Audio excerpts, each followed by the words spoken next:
মাথাগুলো নিচু করে দেন, চক্ষু দুইটাকে বন্ধ করে দেন, মনকে বুঝান। মন, একটু আগেই চক্ষু দুইটা খোলা ছিল, পাশে কোন ভাই বসে আছে তাকেও দেখা গেল, কে সভাপতি হইল, কে কে বক্তব্য দিল, সবাইকে দেখা গেল। এখন যে হঠাৎ করে চক্ষু দুইটা বন্ধ করলাম, পাশে কে বসে আছে এখন তাকেও তো আর দেখা যায় না। এখন যে চক্ষু বন্ধ করলাম, একটু পরেই কিন্তু খোলার মতো সুযোগ আছে। কিন্তু এমন একটা দিন আসবে, জনমের তরে চক্ষু বন্ধ হয়ে যাবে, আর খোলা যাবে না। সবাই একটু দিলটাকে নরম করার জন্য চেষ্টা করেন। যাদের আব্বা আম্মা ইন্তেকাল করেছে তাদের কথা মনে করেন। যার কেউ মারা যায় নাই, আপনি মরে গেলে অন্ধকার কবরে কেমনে থাকবেন তার কথা মনে করেন। মনকে বুঝান। মন, ধরে নাও হঠাৎ করে তোমার আমার ভেতর থেকেই রুহুটা বের হয়ে গেল। জানাজানি যখন হয়ে গেল, কেউ বা গেল মাইকে এলান দেওয়ার জন্য, কেউ বা গেল দোকানে কাপনের কাপড় আনার জন্য, কেউ বা গেল তোমার আমার আসল বাড়ি কবর খোঁড়ার জন্য, কেউ বা গেল বড়ই পাতার গরম পানি করার জন্য। সবাই রে একটাই প্ল্যান, যেই ব্যক্তিটা মারা গেছে তাকে মাটির নিচে দাপন করে আসতে হবে।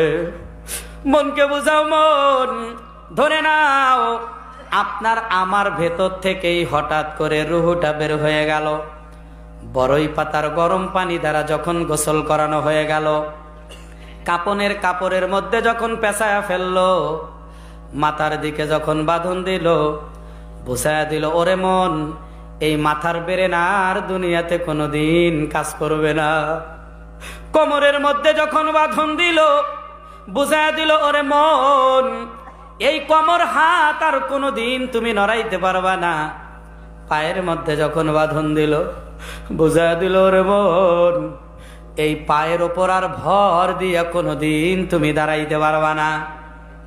তুমি আমি যখন প্যাকেট হয়ে গেলাম, খাটলির মধ্যে যখন শোয়া দিল, বাড়ির থেকে যখন খাটলিটা বের করে নিয়ে যায়, খেয়াল করে দেখেন শেষবারের মতো সবাই জোরে জোরে হাউ মাউ করে কান্নাকাটি করে।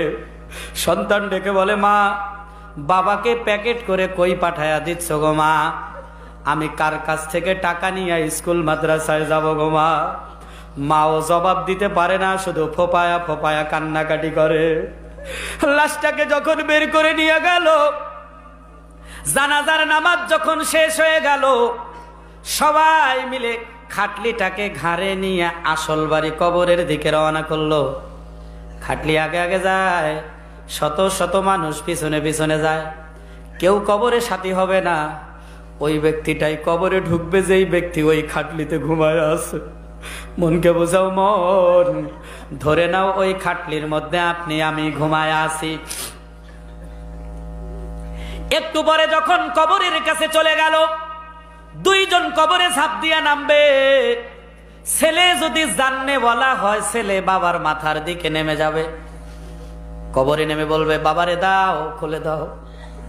সন্তান যখন বাবারে কোলে নিবে, এমন সময় সন্তান বাবারে কোলে নিছে যেই সময়টা 1 মিনিটও স্থায়ী হয় না।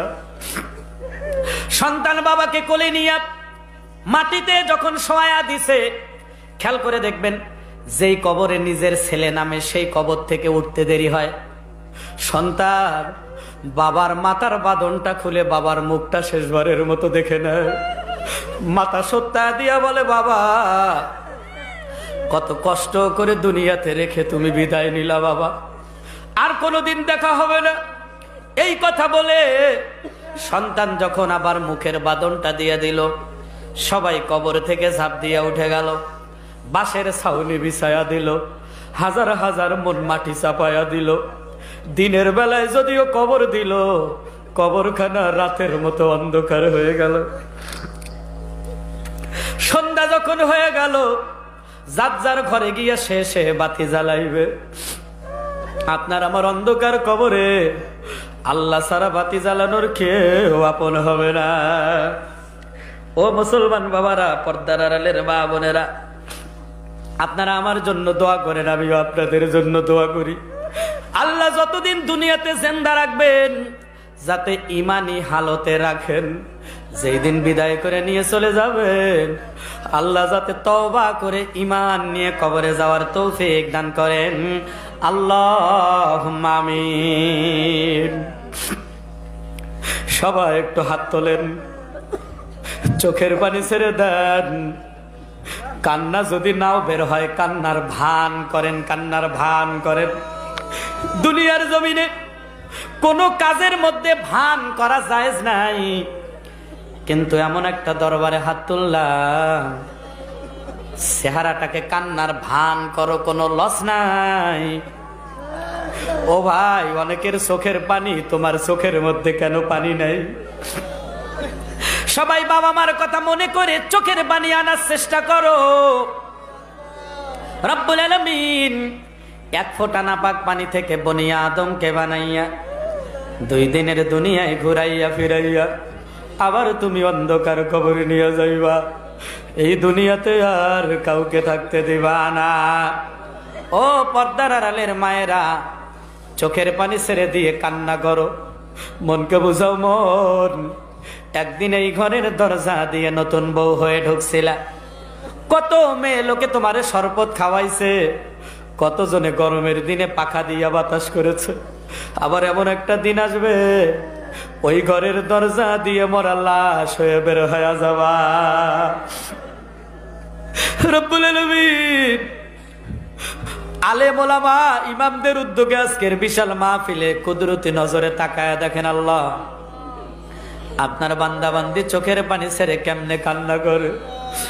আজকে আমাদের বাপও মরে নাই, মাও মরে নাই, কেন কান্না করতেছি? গুনাহ করে ফেলেছি, গুনাহ মাপের জন্য কান্না করি। শাবান মাসের ওসিলা করে আমাদের সকলের তামাম জিন্দেগির গুনাহগুলো আপনি মাফ করে দেন আল্লাহ। যারা অসুস্থতার নেয়ামতে ভুগতেছেন সকলকে সুস্থতার নেয়ামত দান করেন রব্বুল আলামিন। আর কতদিন দুনিয়াতে জিন্দা রাখবেন জানা নাই। যতদিন আমাদেরকে জিন্দা রাখবেন ততদিন আপনার হুকুমগুলো নবীর তরিকা মোতাবেক আদায় করার তৌফিক দান করেন আল্লাহ। উলামায়ে কেরাম নবীর ওয়ারিস ও রব্বুল আলামিন, উলামায়ে কেরামের কথা মতো আমাদেরকে চলার তৌফিক দান করেন আল্লাহ। তামাম বাংলাদেশের উলামায়ে কেরামদেরকে একই স্লোগানে কথা বলার তৌফিক দান করেন আল্লাহ। কত মজলুম আলেম বন্দী আছে মালিক, যাদের চেহারা দেখলে চোখের পানি রাখা যায় না, যাদের মুনাজাত শুনলে চোখের পানি ধরে রাখা যায় না, এত বড় বড় আলেমরা জেলখানার মধ্যে বন্দী আছে। মেহেরবানি করে তাদের মুক্ত করার আপনি ব্যবস্থা করে দেন আল্লাহ। মালিক, যেই ময়দানে আজকে হাত উঠাইলাম, যারা বিবাহ শাদী করেছে সন্তান নাই তাদের ঘরের মধ্যে সন্তানের ব্যবস্থা করে দেন। যাদের ঘরে শুধু ছেলে সন্তান তাদের ঘরের মধ্যে খাতুনে জান্নাতের মতো মেয়ে সন্তান তৈরি করে দেন আল্লাহ। যাদের ঘরের মধ্যে শুধু মেয়ে সন্তান তাদের ঘরে আপনি ইমাম হাসান হুসাইনের মতো চরিত্রবান সন্তানের ব্যবস্থা করে দেন আল্লাহ রব্বুল আলামিন। কত যুবক দেখলাম রাস্তা দিয়ে হাঁটে কিন্তু মাহফিলে বসে নাই। কত ভাই তার বাবাকে মাটির নিচে দাপন করেছে কিন্তু আজকের মাহফিলে আসে নাই, বাহিরে আড্ডা দিল। রব্বুল আলামিন তাদের জন্য খাস করে দোয়া করি। যাদের বাবা মা কবরে ঘুমায় আছে, সন্তানগুলো আজকে দোয়ার পর্যন্ত করতে পারলো না, মালিক ওই সমস্ত মৃত বাবা মামার সন্তানদেরকে আপনি আল্লাহ ওয়ালা সন্তানে কবুল করে নেন আল্লাহ রব্বুল আলামিন। একটু আগে হাত তুলে পরীক্ষা নিছিলাম, চোখের পানি নিয়ে আপনার কাছে ফরিয়াদ জানাই। অনেকে হাত তুলে দেখাইছে তার মা নাকি দুনিয়া ছেড়ে মাটির নিচে চলে গেছে আল্লাহ। অনেকে হাত তুলে দেখাইছেন যাদের বাবা দুনিয়া ছেড়ে কবরবাসী হয়ে গেছে আল্লাহ। অনেকে চিল্লায় বলছে হুজুর আমার মাও নাই বাপও নাই। রব্বুল আলামিন এই সুন্দর সুন্দর নাম দুইটা যাদের কবরের জমিনে চলে গেছে আল্লাহ, মালিক আব্বা আম্মার কবরের আযাব আপনি কিয়ামত পর্যন্ত মাফ করে দেন আল্লাহ। আব্বা আম্মার কবরে আপনি গজব দিয়েন না। আমাদের আব্বা আম্মা কষ্ট করে আমাদেরকে বড় করে কবরে চলে গেছে আল্লাহ। দুনিয়াতে অনেক কষ্ট করেছে, কবরে আর কষ্ট দিও না আল্লাহ রব্বুল আলামিন। ওস্তাদদের জন্য দোয়া করি, যে ওস্তাদদের কারণে আলিফ বা তা সা বলতে শিখেছি আল্লাহ, যে ওস্তাদদের কারণে সারে সারে ABCD 1 2 3 বলে বলে যারা আমরা যোগ্যতা অর্জন করেছি, অনেক ওস্তাদ মাটির নিচে চলে গেছে আল্লাহ। ওস্তাদদের কবরের আযাব আপনি মাফ করে দেন আল্লাহ রব্বুল আলামিন। যার হাত দোকানে আপনার কাছে পছন্দ হয়, তার হাতের ওসিলা করে আমাদের দোয়াকে কবুল করে নেন। যে যেখান থেকে কষ্ট করে আজকের মাহফিলে এসেছিল, ও মালিক, মুনাজাত শেষে বাড়ি পর্যন্ত পৌঁছার তৌফিক দান করেন আল্লাহ। অনেকে সন্তানদেরকে মাটির নিচে দাপন করে হাত তুলেছে আল্লাহ। অনেকে ছোট ভাইকে মাটির নিচে দাপন করে বড় ভাই আজকে হাত তুলেছে আল্লাহ। যে যেখানে অন্ধকার কবরে চলে গেছে, অন্ধকার কবরের আযাব আপনি মাফ করে দেন আল্লাহ রাব্বুল আলামিন। আজকে আমরা মুনাজাত শেষ করে দিচ্ছি আল্লাহ। এই মাহফিল খানাকে আপনি প্রত্যেক বছরের জন্য কবুল করে নেন। সবাই খুশি। একটু আগে টাকা চাইছিলাম, অনেক টাকা পেয়ে গেছে আল্লাহ। যারা যে নিয়তে দান করেছেন সকলের নেক উদ্দেশ্যগুলোকে পূরণ করে দেন। আবার ভাইরা যাওয়ার সময় দান করবে, তাদের দান কেউ কবুল করে নেন। যত ভাইরা এখানে আজকে নসিহত শুনলো, সবাইকে আপনি দাড়িওয়ালা করে দেন আল্লাহ। সবাইকে বিড়ি সিগারেট নেশা ছাড়ার তৌফিক দান করেন আল্লাহ। প্রত্যেকটা সন্তান যাতে বাবা মার জানাজা পড়াইতে পারে, সেই যোগ্যতা অর্জন করার তৌফিক দান করেন। রব্বির হামহুমা কামা রব্বায়ানি সগীরা। সবাই জোরে জোরে বলেন, রব্বির হামহুমা কামা রব্বায়ানি সগীরা। سبحان ربك رب العزة عما يصفون وسلام على المرسلين والحمد لله رب العالمين آمين آمين برحمتك يا أرحم الراحمين. السلام عليكم.